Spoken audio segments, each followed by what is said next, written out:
Welcome to another TheoBrawlz deep dive. Imagine trying to unravel the eternal and searchable decrees of Almighty God, but you're doing it somewhere between the Costco Tire Center and the free sample aisles. Yeah, just right there next to the bulk paper towels. Exactly. I mean, that is the bizarre and honestly hilarious reality of modern digital theology. So, today we are reviewing a recorded Thursday Clubhouse room where this totally impromptu theological discussion takes place. And frankly, it is a wild ride. Oh, it really is. It perfectly encapsulates what happens when you take these highly complex, centuries-old theological debates and just drop them into an unvetted digital space. Like anyone can just drop in, grab the microphone, and suddenly they're, swimming in the deep end of biblical hermeneutics. Right. You have people passionately parsing out ancient Greek syntax while, actively looking for a parking spot at the grocery store. An ultimate collision of the sacred and the profoundly mundane. Yeah, totally.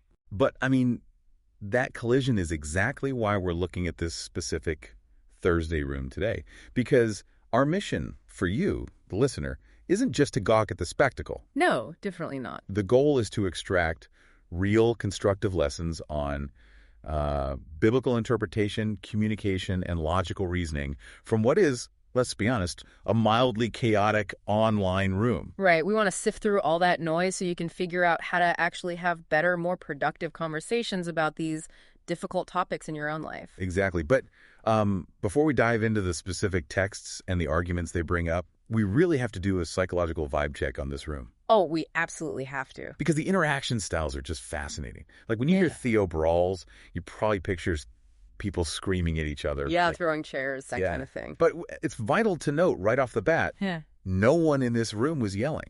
Not once. Nobody was openly insulting anyone's intelligence. Matt, who was one of the main participants, remained totally calm. There was no screaming match at all. Which, if we're being honest, almost makes the hostility feel, weirder. Yes.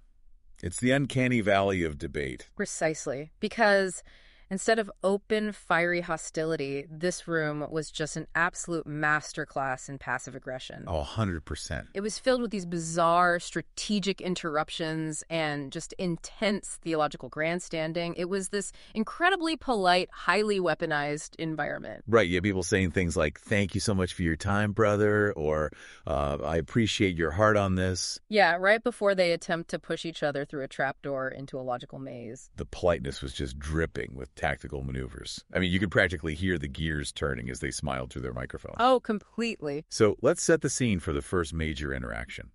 We have a gentleman named Matt Slick who executes what we can only call a cold approach. A very literal cold approach. Yeah, he just jumps into this Thursday room while he is literally out for a walk. Just walking, no dog, just the guy getting his exercise, breathing a little heavy into the microphone. Yeah, he mentions he's 69 years old and just trying to catch his breath.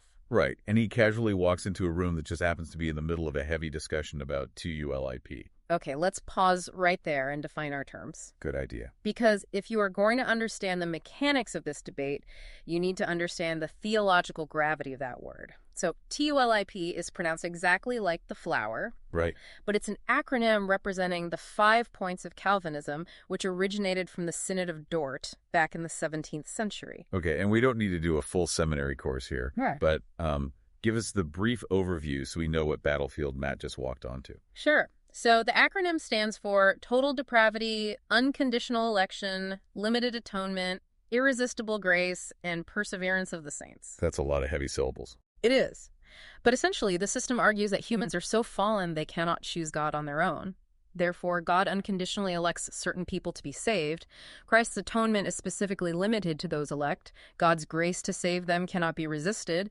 And once they're saved, they can't lose that salvation. Wow. Okay. Yeah, it is a highly systematic, God-centered view of salvation that leaves, very little room for autonomous human free will in the process of conversion. Okay, so the room is discussing this incredibly heavy deterministic theological system. And Matt, out for his Thursday walk, just jumps in. But he doesn't just give a broad monologue about how he feels about Calvinism. No, he doesn't. He poses a very direct textual question. He fires the opening salvo by pointing the room to a specific sentence spoken by Jesus in John chapter 6, verse 65. Right. Matt asks, what does Jesus mean when he says, "You cannot come to me unless it is granted to you from the Father." And honestly, it's a classic, brilliant opening move for a debate. How so? Well, he doesn't ask for a feeling. He isolates a specific text, a specific quote from Jesus, and asks for a direct mechanical interpretation of the verbs in that sentence. The verbs being cannot come and granted. Exactly. And the response he gets from our participant named Steph is incredibly revealing about human cognition and how we handle challenging information. Oh, it really is. Because instead of looking at the text of John 6, Steph responds by saying, "We solve that with prevenient grace." We solve that with prevenient grace. It sounds so official, like she just dropped a massive academic trump card on the table. It really does. But, I mean, isn't Steph's response just a natural human reflex? Like, Yeah. we all rely on mental shortcuts and frameworks to make sense of the world, right? So why is her response so problematic here? Well, you're right that it's a natural cognitive reflex, but in the realm of biblical exegesis, it is intellectually dishonest. We really need to strictly break down why this is a trap. Okay, let's do it. First, let's define what she threw out there. Prevenient grace is a theological concept heavily utilized in Wesleyan and Arminian anthropology. Right. It literally means the grace that goes before.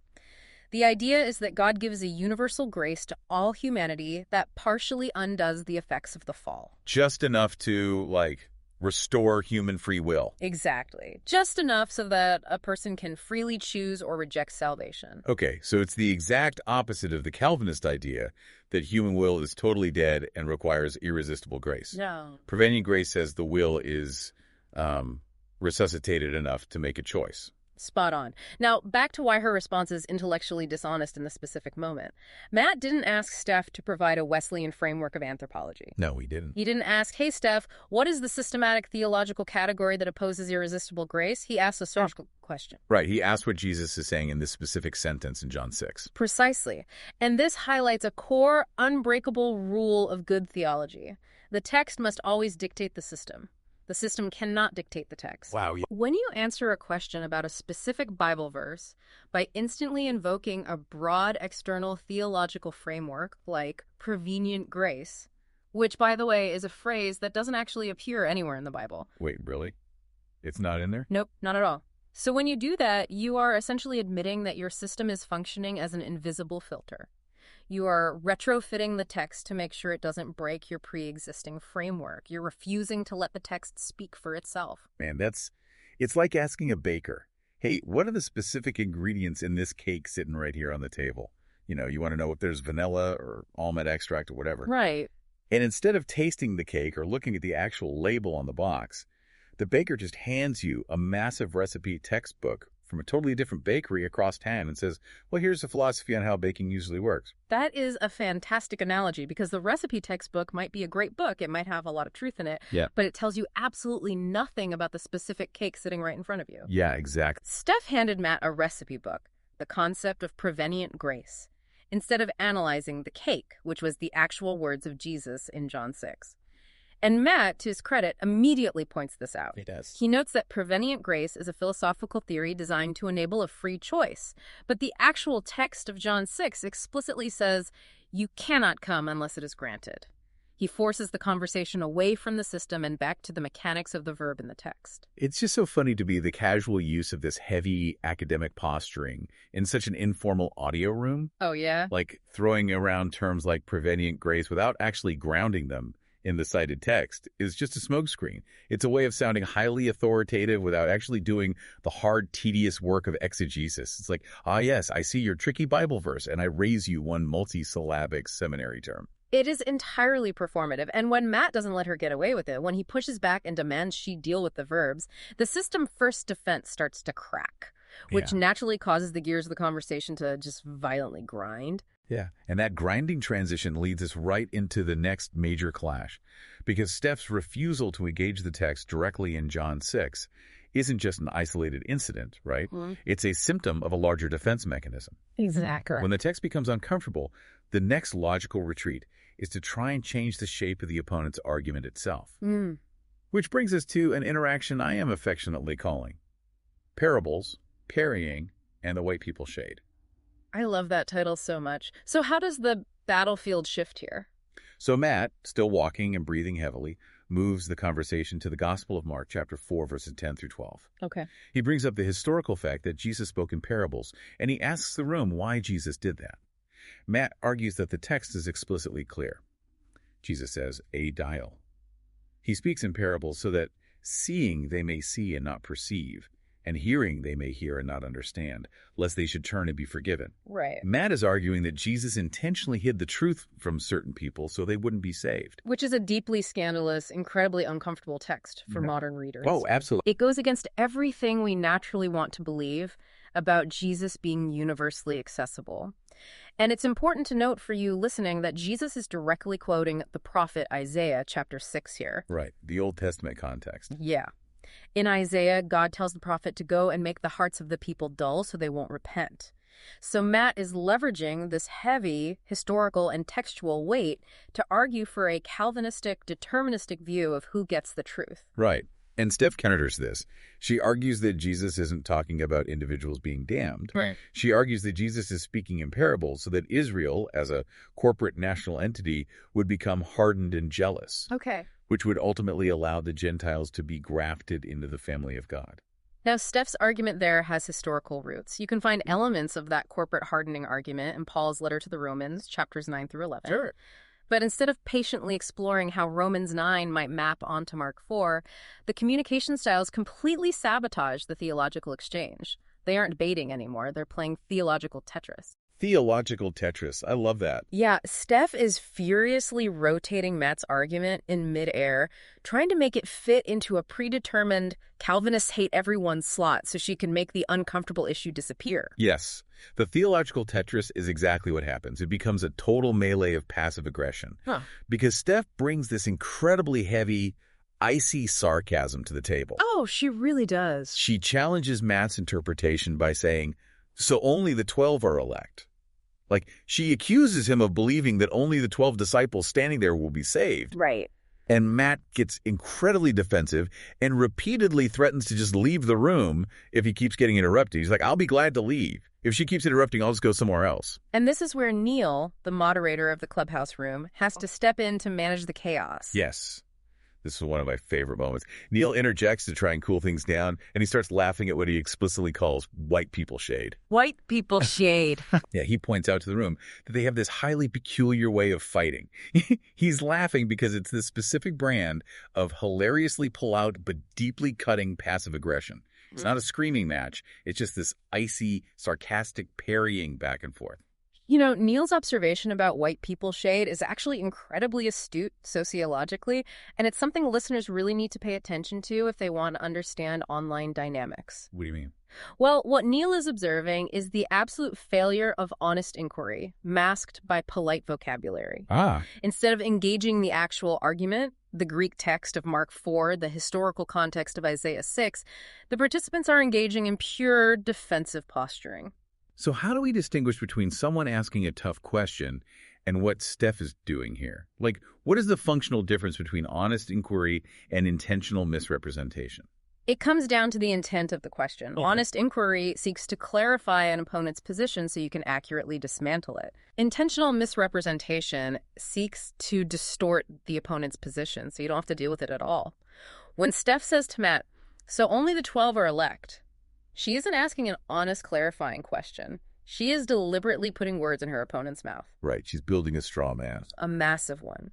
She is taking Matt's argument that Jesus spoke in parables so a specific crowd in a specific moment would not be forgiven, and she instantly stretches it to a cartoonish, absurd extreme that Matt never claimed. Right, she assumes that because Matt believes the parables hid the truth from the immediate crowd, he must logically believe that only the 12 disciples in the entire history of the world are saved. Which is ridiculous. No Calvinist believes that only the 12 apostles go to heaven. No, of course not. Exactly. But it's a highly effective defense mechanism in a public debate.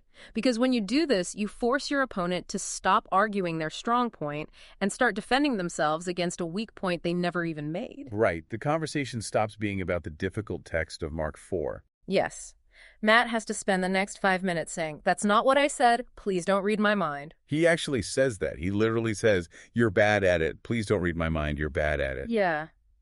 And Steph just keeps doubling down. She keeps saying, in your reading, They is everyone except the 12. Yeah. And Matt's just like, I never affirmed that. That is dishonest. It's so frustrating to listen to, but, I mean, it's so incredibly common in online debates. You watch these people spend an hour fighting over positions neither of them actually hold. The sabotage is complete. The theological exchange is dead in the water. They're so dead. So for you listening, trying to navigate your own discussions, here is how you identify and avoid these key mistakes when questioning others about their interpretation. First, never read your opponent's mind. That's huge. You cannot base a public argument on what you think the other person secretly believes in their heart. You must argue against what they actually articulate. Right. Deal with the words in the room, not the ghosts in your head. Exactly. Second, don't build a straw man. Deal with the strongest, most charitable version of their argument, not the most extreme, cartoonish version. If you can only defeat a cartoon, you haven't actually won the debate. That's a great point. And third, don't assume their conclusion before they state it. Ask a question to actually get an answer, not to set a trap that you've already sprung in your own mind. Yeah, if you ask a question and you're already smiling because you think you know how they'll answer, you aren't doing honest inquiry. You're just waiting for your turn to perform. Yep. And speaking of performance, when the text becomes uncomfortable and the straw man tactics fail, there's a third retreat. Oh boy, here we go. Yeah, if you can't change the system and you can't change the opponent's argument, you attempt to change the definition of the words themselves. Which brings us to the next massive roadblock they hit, the all brawl. Ah, yes, the all brawl, the linguistic battleground of practically every theological debate in history. It never fails. The word all has probably caused more theological fistfights than any other word in the English language, without a doubt. So Matt brings up 2 Corinthians 5.12, where the Apostle Paul writes, "One died for all, therefore all died." Matt asks the room a very simple, direct question. Who is the all that died in that sentence? A fair question. Very fair. Now, a participant named Jeff and another named Quentin immediately jump in. They argue that all means absolutely every single human being on earth. And to prove his point, Quentin executes a fascinating maneuver. He quotes a totally different book. Right. He quotes 1 Timothy 1.15, where Paul says, Christ came into the world to save sinners. And we really need to slow down and map out Quentin's logic here, because it is a very, very common trap. Okay, map it out. So Quentin's logic goes like this. Premise A, everyone is a sinner. Premise B, Christ came to save sinners, according to 1 Timothy. Therefore, conclusion, the word all in 2 Corinthians must mean every single human being. I call this the Curdrell plus F hermeneutic. The Curdrell plus F hermeneutic. Yeah. It's like when you're looking at a PDF document. You just search your mental database for the word all or the word sinner. You find another verse somewhere in the Bible that uses that exact word. You copy it, and you paste it over the verse you're currently arguing about to force it to mean what you want. The Curdrell plus F hermeneutic. That is brilliantly put, and it perfectly describes the mechanical error Quentin is making. Thank you. Because Quentin is quoting a totally different letter, Timothy, which is a pastoral epistle written to a young pastor dealing with church leadership to definitively define a pronoun in a specific, dense theological argument in 2 Corinthians. Right, which was written to a totally different audience. Exactly. That is a massive interpretive leap. It completely ignores the immediate context of what Paul is actually talking about in Corinth. So if the Curdrell plus F method is wrong, what is Matt's actual argument? Like, what is the theological breakdown of what Matt is trying to say? Matt is relying on what we call Pauline theology.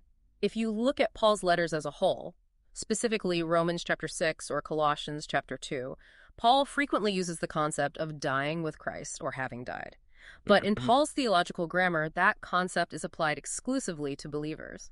When Paul talks about dying to sin or dying to the elementary principles of the world or being buried with Christ in baptism, he is talking about the elect. He is talking about Christians. The unregenerate world has not died with Christ. Okay, so the logic is dying with Christ is a specific spiritual mechanism that only happens to Christians. Exactly. Therefore, Matt argues, if Paul says in 2 Corinthians 5 that one died for all, therefore all died, the immediate logical conclusion within Paul's own grammar is that the all refers to the believers. Ah, I see. The believers are the all who have died with Christ. You cannot apply the phrase all died to the unrepentant world because the unrepentant world has not died to sin. Man, that makes perfect logical sense when you explain it like that. It's a cohesive theological grammar. But the room doesn't want to engage with Paul's grammar. No, they definitely don't. They just immediately jump to tautologies. They just start shouting, all means all. It's like a reflex action. They just say all means all on loop without doing the incredibly hard, tedious work of defining the semantic domain of a word within its specific sentence. Let's define semantic domain for a second, because it's a crucial concept for anyone wanting to read the Bible or really any ancient text responsibly. Yeah, lay it out for us. A semantic domain is simply the range of possible meanings a word can have depending on its context. A word is not a math equation. It does not have a single rigid value. Right. Matt actually uses a great simple example in the room to prove this. If I say, all the world is against me, I don't literally mean that 8 billion individual human beings hold a personal grudge against me. Yeah, my neighbor Bob doesn't even know who you are. Right, exactly. It's a localized exaggeration. Or if I read in the Gospel of Matthew that all of Jerusalem went out to see John the Baptist, it doesn't mean every single infant, every bedridden elderly person, and every Roman soldier literally walked out to the Jordan River. Right. It means a great multitude representing the city went out. The word all is just a nondescript container.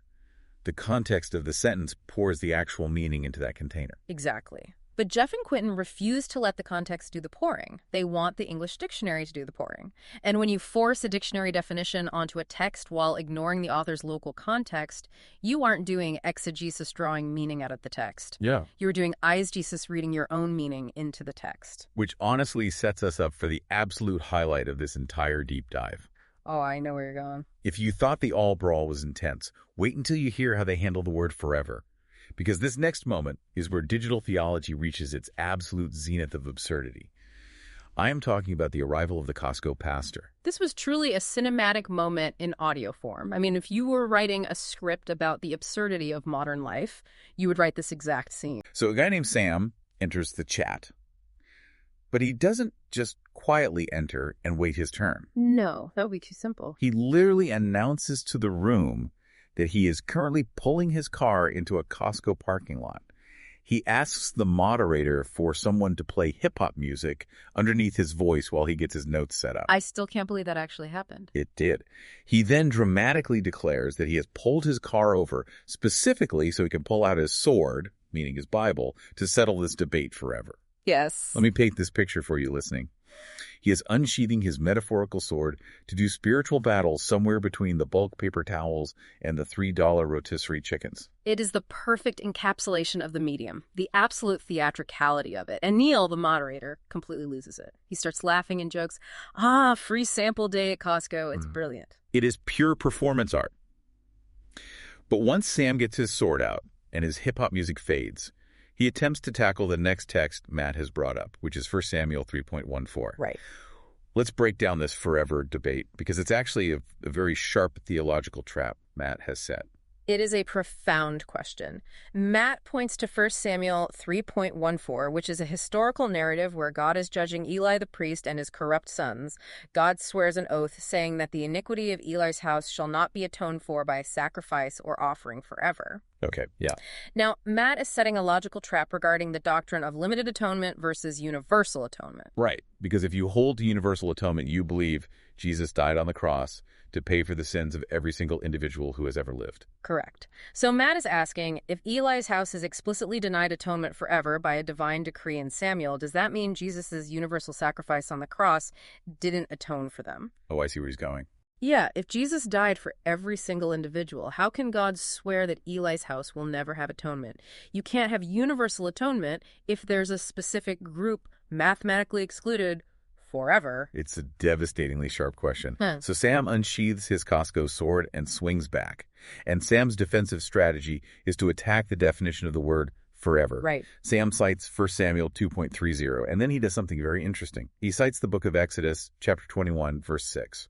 This is a civil law regarding Hebrew slaves. It says that if a slave loves his master and doesn't want to go free, The master shall pierce his ear with an awl, and the slave shall serve his master forever. Yes, the Hebrew word there is olam, which is translated as forever or everlasting. Right. So Sam argues that in the context of the slave in Exodus, the Hebrew word olam doesn't mean eternal, unending time. It just means a dispensation, a specific period of time, or simply as long as the mortal slave lives. Therefore, Sam concludes, when God says the lack of atonement for Eli's house is forever, it just means for that specific Old Testament dispensation, not literally eternity. Jesus can still atone for them later on the cross. Now, when you hear Sam doing this from his car in the Costco parking lot, your immediate instinct might be to applaud him. Right, because on the surface, Sam sounds like he's doing really rigorous textual work. He's looking up the original Hebrew word olam. He's finding other places in the Torah where it's used. He's wielding his sword. Exactly. But here's the trap you have to watch out for. What Sam is actually doing is committing a massive, incredibly common hermeneutic error. Okay, this is where it gets really interesting. You noted that he is committing something called an illegitimate totality transfer. Break that down for me. What is that, and why does it matter? It's a term coined by the biblical scholar James Barr. An illegitimate totality transfer happens when you look up a word in a lexicon, you see the entire semantic domain, every possible meaning that word could ever have across centuries of literature, and you assume all those meanings apply every single time the word is used. Or, in Sam's specific case, it's when you take a very narrow, culturally specific usage of a word from one historical context and aggressively copy-paste it onto a completely different theological context. So he's taking the master-slave relationship from the civil law in the book of Exodus and pasting it onto God in the book of Samuel. Exactly. Let's look at the mechanics of why that fails. In Exodus 21, the immediate context is a human slave serving a human master. When the text says he will serve him forever, the immediate, obvious, common-sense context of human biology limits forever to the lifespan of the mortal slave. Because a mortal man cannot serve another mortal man for 10,000 years. Exactly. The mortal context dictates the temporal limitation of the word. But Sam takes that mortal limitation, the idea that forever just means a human lifespan or a temporary dispensation, and he violently rips it out of Exodus and copy-pastes it onto a theological decree made by the eternal God regarding divine atonement in the book of Samuel. But wait, let me push back a little here on Sam's behalf. Isn't Sam right that words do have ranges of meaning? Like, olam doesn't always mean strict eternity without end in the Hebrew Bible.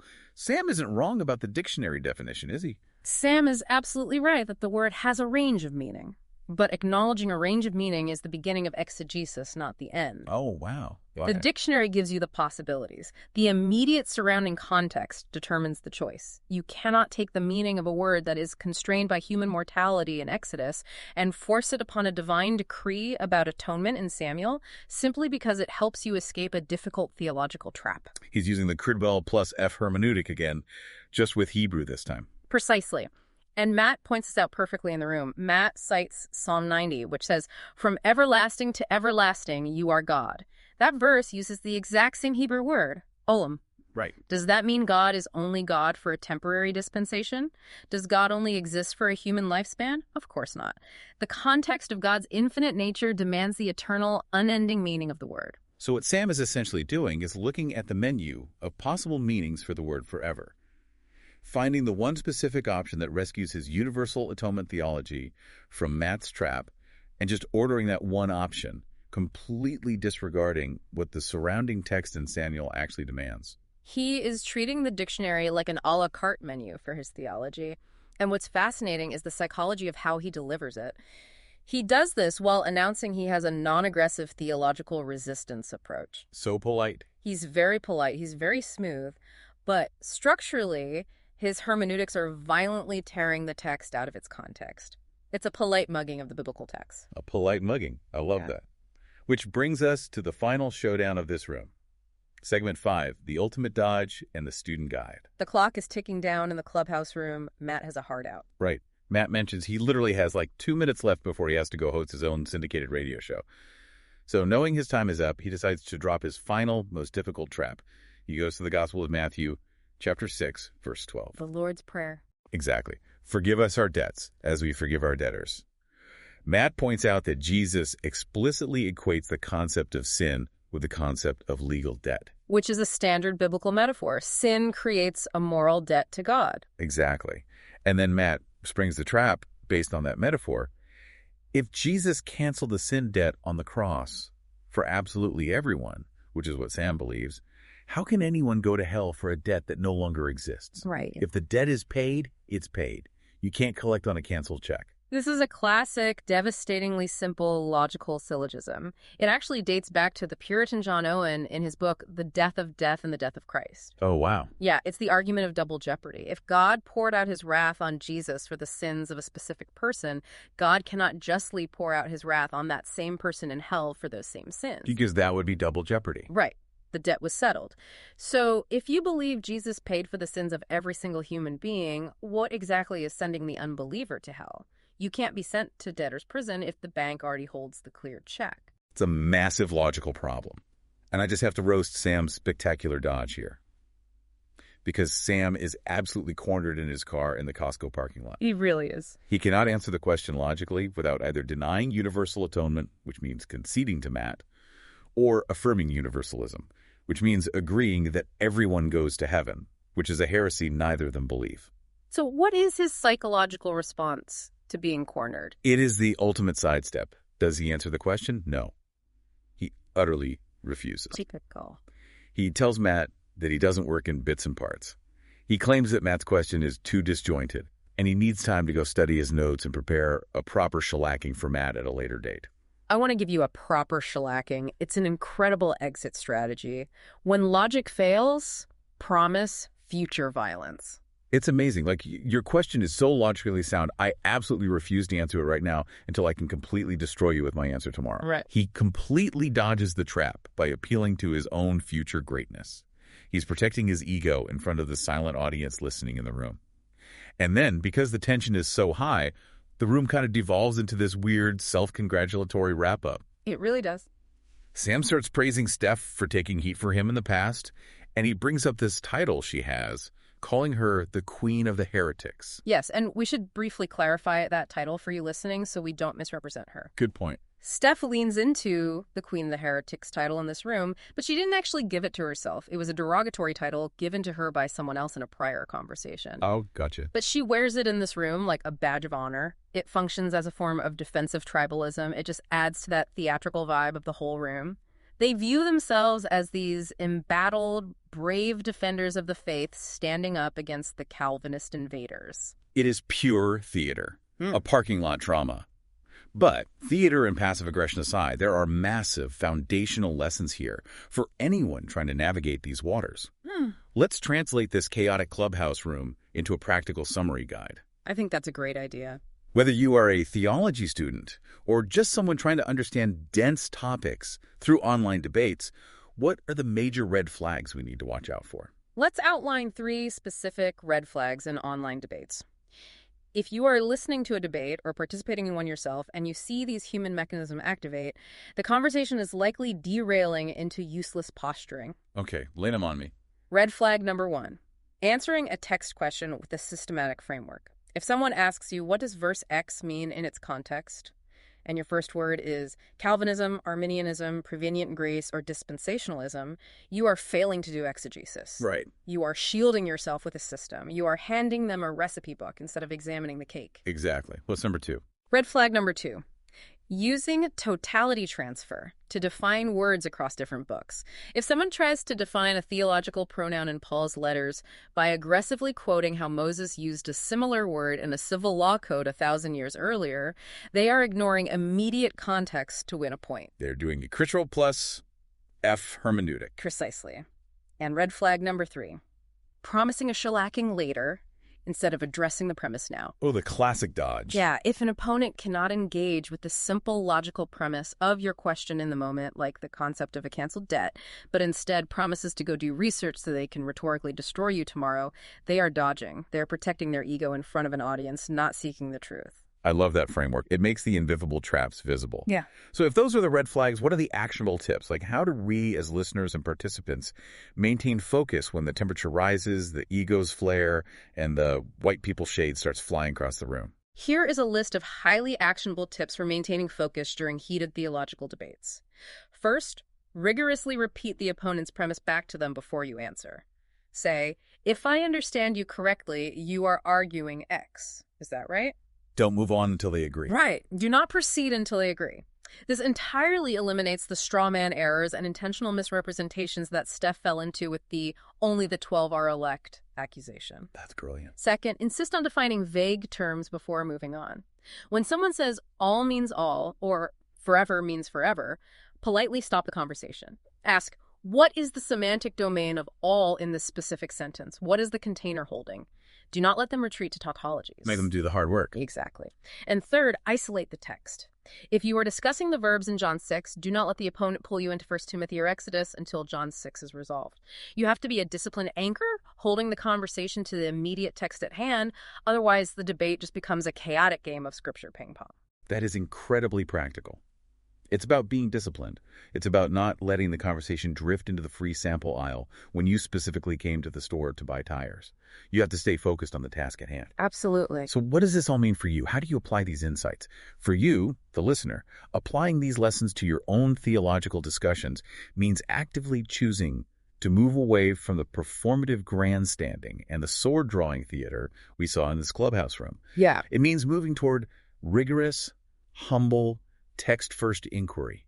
It means checking your own ego at the door, admitting when a text is uncomfortable, and allowing the Bible to actually dictate and shape your beliefs rather than forcing the Bible to bend to your preferred framework. Exactly. Because theology isn't a spectator sport meant to be consumed like cheap entertainment in a Costco parking lot. No, it's not. It requires careful reading. It requires immense frustrating patience with the ancient text and with your modern conversation partners.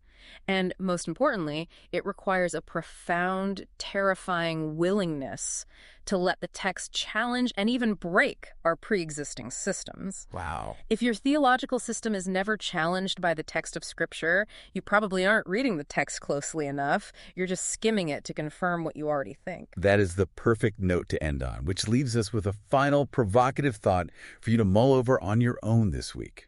We all have frameworks. We all have biases. We do. But if our preferred theological system acts as an invisible filter, a filter that automatically retranslates uncomfortable verses in our heads before we even finish reading the sentence on the page, are we actually reading the ancient text, or are we just reading our own reflections disguised as theology? That's the real question. Keep diving deep, stay out of the digital dodgeball games, and we'll see you next time.